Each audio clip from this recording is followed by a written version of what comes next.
하나님의 약속과 그 약속이 성취되는 사이에 가장 필요한 것이 무엇일까요? 그것은 바로 믿음입니다. 만약에 제가 우리 딸, 우리 아들에게 입학 선물로 각각 노트북과 시계를 선물해 주기로 약속했다고 가정을 해보십시오. 가정입니다. 그럼 우리 아이들이 선물을 받을 때까지 필요한 것이 무엇일까요?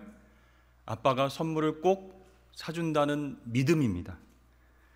그런 믿음이 있을 때에 기대하고 기다리고 아빠 말도 더 잘 들을 수 있게 되는 것이죠. 마찬가지로 하나님께서 약속하신 복이 성취되기까지 우리에게 가장 필요한 것이 바로 믿음입니다. 그런데요, 우리 믿음은 현실의 장애물 앞에서 흔들릴 때가 많이 있습니다. 언제 약속이 이루어지려나 이렇게 기다리다가 그것이 점점 늦어지면 그 약속을 주신 하나님에 대한 믿음도 흔들리게 됩니다. 여러분, 신앙생활에서 순종이 바로 영적 코어 근육을 강화시키는 것이다 이렇게 말씀드렸죠. 그런데 그 순종을 가능하게 하는 것이 믿음이다라는 것입니다. 하나님께서 가나안 땅을 우리에게 주실 것이라는 믿음, 하나님께서 여리고성을 정복하도록 도와주신다는 믿음, 그 믿음이 있어야 명령에 순종해서 앞으로 나아갈 수 있는 것입니다. 오늘 본문 말씀은요, 하나님께서 약속하신 복을 성취하기 위해서 우리가 어떤 믿음을 갖고 살아야 하는지 잘 보여주고 있습니다. 자, 이스라엘 백성들은 가나안 땅을 정복하고 정착해서 살기 위해선 여리고성을 반드시 통과해야만 합니다. 그런데 앞서 정탐꾼들이 보고한 것처럼 그 땅의 거주민은 굉장히 거대하고 큽니다. 강합니다. 성읍은 견고합니다. 특별히 요새화된 중요 부분은요, 높이가 7.5m, 두께가 6m를 훨씬 넘습니다. 그래서 웬만한 공격에도 끄떡하지 않는 이중구조로 되어 있어요. 게다가 곳곳에 설치된 망루에 서면 멀리까지 시야가 확보되어서 적군의 움직임을 한눈에 파악할 수 있습니다. 그야말로 최첨단 방어시설에 무장된 요새다 할 수 있습니다. 자, 이러한 거대한 여리고성 앞에서 이스라엘 백성들은 스스로 너무 초라하다 이렇게 느꼈습니다. 자신들의 힘으로는 정복이 불가능하다 그런 생각에 두려워서 떨었습니다. 세상에 어떤 무기로도 어떤 전략으로도 공략하기 어려운 철옹성처럼 보였습니다. 그러나 하나님은 여호수아에게 이 성을 무너뜨릴 수 있는 방법을 말씀해 주십니다. 여러분 잘 아시죠? 그 방법이 무엇이죠? 하루에 한 번씩 여리고성을 돌고 마지막 7째 날에는 그 성을 7번 돌고 난 후에 나팔 소리에 맞춰서 큰 소리로 외칩니다. 그러면 여리고성이 무너질 것이다 말씀하셨어요. 그 하나님 말씀을 믿고 그 다음 순종했을 때 정말로 여리고성은 무너지고 이스라엘 백성들은 승리한 줄로 믿습니다. 그렇다면 우리 현장에서, 삶의 현장에서 하나님께서 약속하신 복을 이루려면 어떠한 믿음의 자세가 필요할까요? 첫 번째는 하나님의 임재를 믿으라 입니다. 자, 이스라엘 운명의 갈림길은요, 한마디로 말하면 하나님의 임재하심을 믿는가 믿지 못하는가 였습니다. 그래서 이스라엘 백성들은 하나님께서 우리 가운데 임하신다는 것을 믿고 확신했을 때 어려운 상황 속에서도 승리한 경험이 있습니다. 광야 생활하는 동안에는요, 계속해서 전진하고 승리할 수 있었어요. 그 이유가 바로 하나님의 임재하심을 믿었기 때문입니다. 자, 이스라엘 백성들이 이동하거나 잠시 멈춰서 머무를 때 무엇을 중심으로 그렇게 했죠? 반드시 성막과 법궤를 중심으로, 언약궤를 중심으로 모든 일이 이루어졌습니다. 여호수아 6장 8절 말씀에 보면 여호수아가 백성에게 이르기를 마침에 제사장 7은 양각 나팔 7을 잡고 여호와 앞에서 나아가며 나팔을 불고 여호와의 언약궤는 그 뒤를 따르며, 이 말씀을 자세히 보면 여호와의 언약궤가 여호와 하나님과 동일하게 쓰였다라는 것을 알 수 있습니다. 그러니까 여호와의 궤, 언약궤는 하나님의 임재의 상징이었다는 것이죠. 자, 이스라엘 백성들이 광야에서 이동할 때 법궤가 늘 앞장서서 나갔습니다. 멈추고 머무를 때에는 이스라엘 백성들 한가운데 법궤가 자리했습니다. 그래서 그 성막을 중심으로 해서 동서남북 12지파가 위치해 있었죠. 그러니까 이것은 무엇을 뜻합니까? 하나님께서 이스라엘 백성들보다 앞서서 가시고, 즉 인도하시고, 또 그들 한가운데 계셔서 중심을 잡으시면서 그들을 보호하고 지켜주신다라는 것을 이스라엘 백성들이 믿었던 것이죠. 그렇게 하나님께서는 그들의 연약함을 아시고 이 눈에 보이는 언약궤, 그것을 통해서 당신의 임재하심을 나타내 보여주셨습니다. 그래서 홍해를 건널 때도, 요단강을 건널 때도, 중요한 사건, 위기 가운데서도 이 언약궤, 법궤는 이스라엘 백성들에게 승리의 기억이자 하나님 임재의 상징이었다라는 것이죠. 그렇습니다. 이 이스라엘 백성들은 이 언약궤를 통해서 하나님이 우리와 함께 계시는구나, 그것을 확인하고 믿을 수 있었습니다.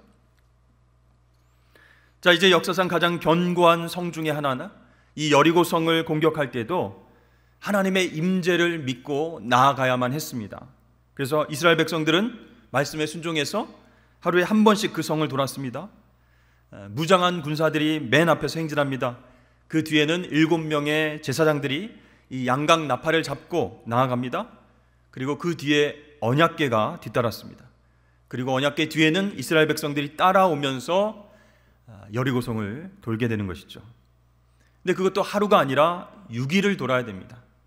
7일째는 7바퀴를 도는데 제사장이 양각 나팔을 길게 불고 그 소리를 들은 이스라엘 백성들이 와, 큰 소리를 외치면 이 성이 무너진다 라고 말씀하신 것이죠. 가만히 보면 참 신기한 명령입니다. 고대 전쟁사에서 찾아볼 수 없는 전무후무한 전략인 것 같습니다. 우리가 생각해도 담대한 전략이기는 한데 너무 무모하다, 비현실적이고 비상식적이다, 이런 생각이 들지 않으십니까? 그런데 백성들은요, 그 말씀에 순종하면서 그대로 행했습니다. 왜요? 바로 하나님이 함께 하신다는 믿음 때문이었습니다. 창조주 하나님, 전능하신 하나님이 이 성을 우리에게 주셨다라는 그 약속을 믿었기 때문에 순종할 수 있었습니다. 사랑하는 성도 여러분, 여리고성이 무너진 이 사건은요, 어떤 전략, 전술이 아니라 바로 예배였음을 기억하시길 바랍니다. 하나님의 임재를 믿고 그분을 찬양하고 예배하는 것이 바로 하나님 자녀들의 승리의 비결이 되는 줄로 믿으시길 바랍니다. 근데 우리는 때로 의심합니다. 뭐 예배 드린다고 뭐가 달라지겠어? 하나님의 이름을 부르고 찬양하고 기도한다고 내 앞에 큰 문제가 무너지고 없어지겠어? 그런데 여러분, 나는 어쩔 수 없는 그 불가능한 문제 앞에서 하나님의 임재를 믿고 나아가는 그 예배가 우리 하나님 자녀들의 승리의 비결이 된다라는 것이죠. 자, 하나님께서 너희들 놀랐지? 서프라이즈! 이러한 신기한 방법으로 여리고성이 무너지는 것 꿈에도 생각 못했지? 그런 의도로 이런 신기한 명령을 내리셨을까요? 그게 아니라 너희들 전능하신 하나님을 너희들 삶의 중심으로 모시고 예배할 때, 하나님의 임재를 경험할 때 하나님의 백성들은 승리할 수 있다라는 사실을 가르쳐 주신 줄로 믿습니다. 여러분, 우리가 예배드리지 않고도 세상에 나아가서 성공하고 이길 수 있겠습니까? 세상적으로는 그럴 수 있겠죠. 그러나 영적으로는 패배합니다. 하나님의 임재를, 또 하나님의 도우심을 멀리하고 내 힘으로 모든 문제를 해결할 수 있습니까? 결코 그럴 수 없습니다. 그러므로 하나님의 임재와 하나님의 도우심을 믿고 그분의 보좌 가운데로 나아가는 그 예배에 올인하시는 저와 여러분 되시길 축복합니다. 그때 우리 앞에 여리고성이 하나님의 방법대로 무너지게 될 것입니다. 둘째로, 믿음과 순종의 방해물인 부정적인 말을 제거하라 입니다. 이 여리고를 정복함에 있어서 이스라엘 백성들에게 주어진 명령은 아주 단순했습니다. 그런데 아무리 생각해도 비상식적이었어요. 그럼에도 불구하고 이 백성들이 온전히 순종함으로써 그 결과가 승리, 축복으로 이어지게 되었죠. 하나님께서 여호수아에게 내린 명령 중에 굉장히 독특한 명령이 또 하나 있습니다. 너 이스라엘 백성들과 함께 여리고성 주위를 돌 때 모두 다 침묵하도록 하라, 이렇게 명령하셨습니다. 10절 말씀입니다. 여호수아가 백성에게 명령하여 이르되 너희는 외치지 말며 너희 음성을 들리게 하지 말며 너희 입에서 아무 말도 내지 말라. 그리하다가 내가 너희에게 명령하여 외치라 하는 날에 외칠지니라 하고. 여러분, 왜 하나님께서 여리고성을 돌 때 침묵하라 이렇게 명령하셨을까요? 이스라엘 백성들의 주특기가 무엇입니까? 바로 불평과 원망이었습니다. 그들의 광야 생활 40년을 돌아보면 도무지 감사와 만족이 없었다는 것이죠. 그래서 물이 없다, 고기가 없다, 애굽으로 돌아가자, 그늘은 어디에 있느냐, 오늘은 너무 덥고 오늘은 너무 춥다, 약속의 땅에는 언제 도착하는 것이냐, 과연 모세는 어떤 플랜을 가지고 있는 것이냐, 지도력이 있는 것이냐, 우리를 위해서 지금 모세는 뭘 해줄 수 있는 것이냐 등등 끊임없이 광야에서 투덜거렸습니다. 근데 이제 여호수아를 통해서 하나님께서 성을 돌아라 이렇게 명령이 떨어졌죠. 그때 이스라엘 백성들은 어떤 생각을 하게 됐을까요? 성을 돌라고? 머리가 돈 것 아니야? 네. 이게 상식적으로 되겠나? 아니, 말도 안 되는 명령이잖아. 이렇게 이상하게 행동하면 여리고 군사들이 우리를 어떻게 생각하겠어? 완전히 바보 취급하지 않겠어? 우리가 요단강을 건너서 왔는데, 마른 땅을 밟고 건너왔는데 지금 이렇게 바보같이 행동해서 이 여리고성을 정복할 수 있겠어? 이런 마음이 들었을 것입니다. 평소의 습관대로 부정적이고 비판적인 말들이 쏟아져 나오지 않았겠습니까? 자, 하나님께서는 그것을 아시고 백성들에게 침묵하라 명령하셨어요. 여러분, 불평과 원망의 말들은 지도자 여호수아만 듣는 것이 아닙니다. 하나님이 들으십니다. 그러면 그 말들은요, 하나님께서 행하시는 일을 인정하고 순종하는 것이 아니라 하나님 마음을 상하게 하고 하나님을 대적하게 만드는 것입니다. 그래서 하나님께서 침묵하라 명령하신 거예요. 우리 사람들은요, 새로운 일을 시작할 때, 또 이해할 수 없는 미션을 받았을 때 불안과 두려움을 느낍니다. 그것을 해소하는 방법은 바로 말로 표현하는 것이죠. 특히 부정적인 말, 비판적인 말을 하면 자기 안에 있는 불안과 두려움을 없앨 수 있기 때문에 그렇게 말하는 것이에요. 그리고 옆에 사람에게도 계속 전하는 거예요. 예를 들어서 직장에서, 야, 우리 상사는 전형적인 꼰대 스타일이야. 이 프로젝트를, 이 과제를 어떻게 해내려는 거야? 이게 가능한 일이야? 뭘 알고 시키는 거야? 본인이 할 수 있으면 본인이 하라고 그러지 왜 우리한테 시키는 거야? 안 그래? 어떻게 생각해? 다들 어떻게 생각해? 이렇게 이야기를 한다는 것이죠. 자, 하나님께서 이스라엘 백성들에게 성벽을 돌면서 7일 동안 침묵하라 명령하셨어요. 그 이유는 하나님이 행하시는 일에 자기 생각으로 불평, 불만의 죄를 짓지 말라는 것입니다. 즉, 자신의 생각대로 판단하거나 부정적인 말을 내뱉지 말고 침묵해야 된다. 하나님의 임재하심과 행하심을 기다려야 된다. 그런 뜻이에요. 사랑하는 성도 여러분, 우리가 하나님의 섭리와 하나님의 인도하심을 다 이해하지 못할지라도 불평하지 말고 끝까지 하나님을 신뢰하시길 바랍니다. 우리에게 때로 침묵 명령을 내리신 것은요, 지금 하나님이 직접 인도해 주시는데 그 이스라엘 백성들이 입술로 죄를 지으면서 스스로 하나님의 약속을 막아버리게 되는 것을 금지시킨다는 그런 뜻이 있는 것이죠. 그래서 한 사람의 부정적인 말, 비판적인 말들은요, 공동체에 엄청난 전염성을 갖고 퍼져나갑니다. 그래서 예전에는 안 그랬는데 순종하고 열심히 하려고 했는데 그 부정적인 말, 비판적인 말들이 퍼져나가면서 순식간에 분위기가 요동치면서 서로를 불신하게 되고 이제는 다 같이 순종하지 않게 된다는 것이죠. 여러분, 우리도 가정에서, 직장에서, 공동체에서, 교회에서 부정적인 말, 불평, 불만, 원만의 말, 비판적인 말을 쏟아내면서 하나님의 일을 방해한 적은 없는지 살펴보시길 바랍니다. 야고보서 3장 말씀에 보면 우리가 다 실수가 많으니 만일 말에 실수가 없는 자라면 곧 온전한 사람이라 능히 온 몸도 굴레 씌우리라. 우리가 말들의 입에 재갈 물리는 것은 우리에게 순종하게 하려고 그 온몸을 제어하는 것이라. 이렇게 말씀합니다. 이 야생말을 길들이는 게 얼마나 어렵습니까? 그래서 입에 재갈을 물린다 그랬어요. 멈추게 하고 출발하게 하고 말을 잘 듣게 하기 위해서죠. 그래서 우리가 말에 실수가 있으면 말로, 부정적인 말로, 불평불만하는 언어로 하나님의 뜻을 막을 수 있기 때문에, 죄를 지을 수 있기 때문에 하나님은 말을 조심하라, 침묵하라 이렇게 말씀하시는 것입니다. 그렇습니다. 하나님께서 나에게 주신 말씀, 그 언약이 때로는 이해되지 않아도 침묵하고 인내하면서 순종하시는 저와 여러분 되시길 축복합니다. 이 하나님의 뜻과 하나님의 마음을 거스르지 않는 것이 너무나 중요한 것이기 때문이죠. 자, 셋째는 하나님의 약속을 끝까지 믿고 순종하라입니다.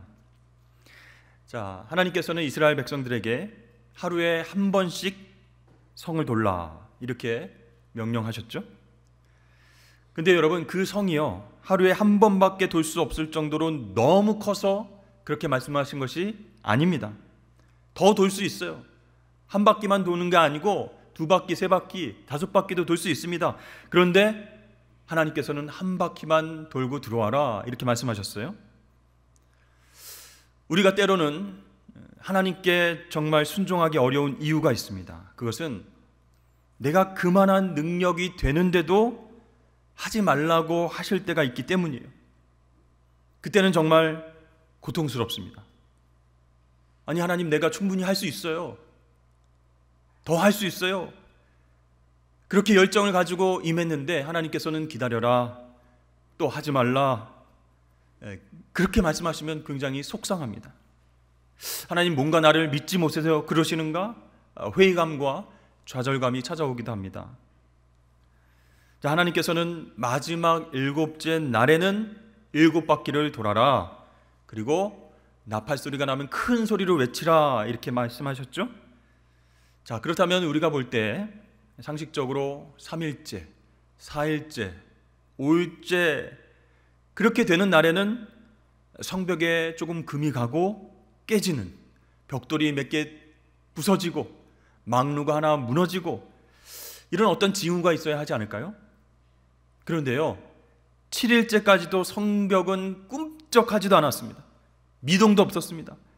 틈이 생기고 갈라진 흔적도 안 보였습니다. 그러니까 마지막 7일째 7바퀴를 도는 그 순간까지 아무 일도 일어나지 않았다라는 것이죠. 그렇기 때문에 이스라엘 백성들은 마지막 순간까지 오직 순종하면서 나아가야 했습니다. 왜 그러셨을까요?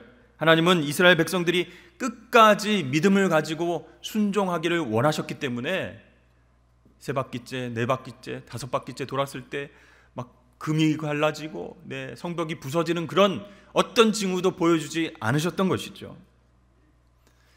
사실 우리에게는 굉장한 조급함이 있습니다. 하나님 약속하신 것이 있고 그것이 성취돼야 되는데 그 성취가 안 보이면요, 이 하나님의 약속, 하나님의 말씀을 자의적으로 해석할 때가 있습니다. 아브라함은 믿음의 자녀를 주시겠다 이렇게 약속을 하나님 하셨죠. 근데 그 약속이 금방 이루어지지 않자 하갈이라고 하는 여인을 통해서 이스마엘을 얻었습니다. 그러나 이 일 때문에 아브라함은 너무나 큰 고통을 당하게 되죠. 결국 이삭을 세우기 위해서 이스마엘을 버려야 했습니다. 이러한 고통이 아브라함 자신에게서 그치지 않았어요. 오늘날까지도 이 갈등과 다툼의 역사가 중동 지역에서 이어지고 있는 것입니다. 왜 그런 일들이 일어났을까요? 아브라함이 온전하게 순종하지 못했기 때문입니다. 그러므로 여러분, 온전한 순종의 특징은 바로 지속적으로 순종하는 것인 줄로 믿습니다. 마지막 때까지 믿고 순종하는 거예요. 하나님의 때가 이를 때까지, 하나님 역사를 보여주실 때까지 우리는 참고 인내하며 기다려야 된다라는 것이죠. 자, 하나님께 가장 모범적이고 온전한 순종을 하신 분 누구일까요? 바로 예수님이십니다. 십자가에 달려 죽기까지 하나님 아버지 뜻에 온전하게 순종하셨습니다.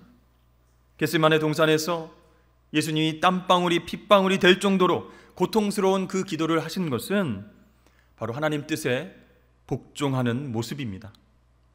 십자가로 올라가시는 것은 하나님 말씀과 하나님 계획 앞에 순종하는 것을 뜻합니다. 그러므로 그 예수님을 믿는 우리가 삶의 현장 속에서 하나님의 축복의 통로로 쓰임받기 위한 방법은 무엇이겠습니까? 예수님처럼 온전한 순종을 통해서만이 우리는 하나님의 복을 경험하게 된다라는 것이죠. 자존심과 물질과 시간과 내가 가장 소중히 여기는 것들, 그것들이 때로 온전한 순종을 방해할 때가 있어요. 그래서 요만큼 남겨두고 부분적인 순종을 하면서 하나님 명령에 다 순종했습니다, 이렇게 얘기할 때가 종종 있는 것입니다. 그러나 하나님이 원하시는 것은 순수한 순종, 100% 온전한 순종을 우리에게 원하십니다. 그래서 다 내려놓고, 이해 안 되는 것까지 다 내려놓고, 내가 소중히 생각하는 것도 내려놓고 100% 순종할 때 그 온전한 순종을 하나님이 보신다라는 것이죠. 여러분, 우리 하나님 어떤 분이세요? 우리가 믿음으로 행한 것을 반드시 갚아주시는 분이기 때문에 우리 그 온전한 순종을 보시고 참되고 영광스러운 복을 허락해 주실 줄로 믿습니다. 여리고성이 무너졌을 때 모두 전멸했습니다. 거기 있는 사람들, 가축들 다 전멸했습니다. 그러나 한 사람만 살아남았죠. 누구죠? 바로 기생 라합이었습니다. 이 하나님의 역사는 이해하지 못할 때가 얼마나 많은지 모릅니다. 그 여리고성 안에 수많은 사람들이 살았는데 그 중에 학자, 경제 전문가, 군사 전략가, 교사, 법조인, 이렇게 사회적 엘리트들이 많이 있었을 텐데 하필이면 기생 한 명이 구원받았을까, 이런 생각을 하게 됩니다. 자, 하나님께서는 가나안을 심판하겠다라는 결단을 하셨어요. 왜냐하면 그 땅에 죄가 관영했기 때문에, 죄가 찼기 때문이죠. 근데 그 중에는 기생 같은 직업을 가진 사람이 심판의 우선순위가 됐었을 수도 있습니다. 그런데 이 하나님 자녀들, 거룩한 백성들이 이 성을 점령하고 남겨둔 사람, 구원받은 한 사람, 이 기생을 살려둔다면 잘못된 영향력과 죄로 인해서 이스라엘 공동체가 물들지 않을까, 그런 걱정까지도 되는 거예요. 여러분, 왜 하나님은 다른 사람 아니고 기생 라합을 구원해 주셨습니까? 우리 다 함께 히브리서 11장 31절을 읽어보겠습니다. 시작. 믿음으로 기생 라합은 정탐꾼을 평안히 영접하였으므로 순종하지 아니한 자와 함께 멸망하지 아니하였도다. 이 기생 라합이 믿음으로 정탐꾼들을 영접한 것입니다. 하나님께서 인도하신 그 백성들이 요단강을 건너서 우리에게 쳐들어올 것이다, 하나님이 그들에게 승리를 줄 것이다 라는 것을 믿음으로 정탐꾼을 영접한 거예요. 그리고 이스라엘 백성들이 승리할 때 라합은 자신이 구원받을 것을 끝까지 믿었습니다. 사회와 공동체에서 천한 대접을 받는 기생이라고 할지라도 하나님께서 행하시는 그 일들을 믿고 그 믿음 안에서 행동하면 하나님은 반드시 그것을 기억하시고 구원으로 갚아주신 줄로 믿습니다. 그래서 기생 라합은 그 믿음으로 구원받은 거예요. 이 라합의 축복은 여기서 그치지 않습니다. 그녀는 거룩한 메시아의 계보에 오르는 여인이 됩니다. 끝까지 믿음을 잃지 않았기 때문에 정말로 가장 거룩하고 아름다운 그 예수님 계보의 반열에 세워진다는 것이죠. 여러분, 우리 하나님 어떤 분이세요?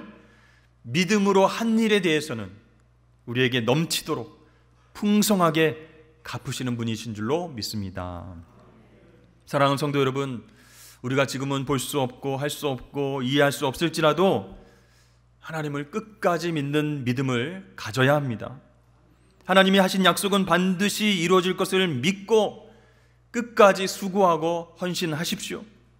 또 불평불만하지 말고 감사와 만족을 누리십시오. 하나님은 이러한 믿음의 모습을 보시고 반드시 그대로 이루어 주십니다. 여러분, 하나님께서 나에게 주신 복을 누리는 방법, 나를 통해서 하실 일들을 기대하는 방법 무엇일까요? 하나님의 임재를 믿는 거예요. 약속대로 행하시는 그 하나님이 나와 함께 하신다라는 것을 믿는 거예요. 그리고 우리의 믿음과 순종을 방해하는 불평과 원망의 말을 멈추는 것입니다. 또 쉽게 낙심하지 않고 예수님처럼 기생나합처럼 끝까지 믿음 가지고 순종하는 온전한 삶을 사는 것입니다. 여러분, 여리고처럼 견고한 문제들과 고통들이 어떻게 무너지고 사라질 수 있을까요? 우리에게는 방법이 없습니다. 그러나 하나님께는 있어요. 하나님 말씀에 믿음으로 순종하는 방법밖에 없습니다. 전략이나 기술이 아니라는 거예요. 예배라는 것이에요. 하나님을 여러분의 삶의 중심에 모셔드리고 그분의 임재를 경험하는 예배에 집중하시길 축복합니다. 하나님, 그렇게 믿음으로 예배하며 전진하는 당신의 백성들을 약속과 축복의 땅으로 인도하여 주실 줄로 믿습니다.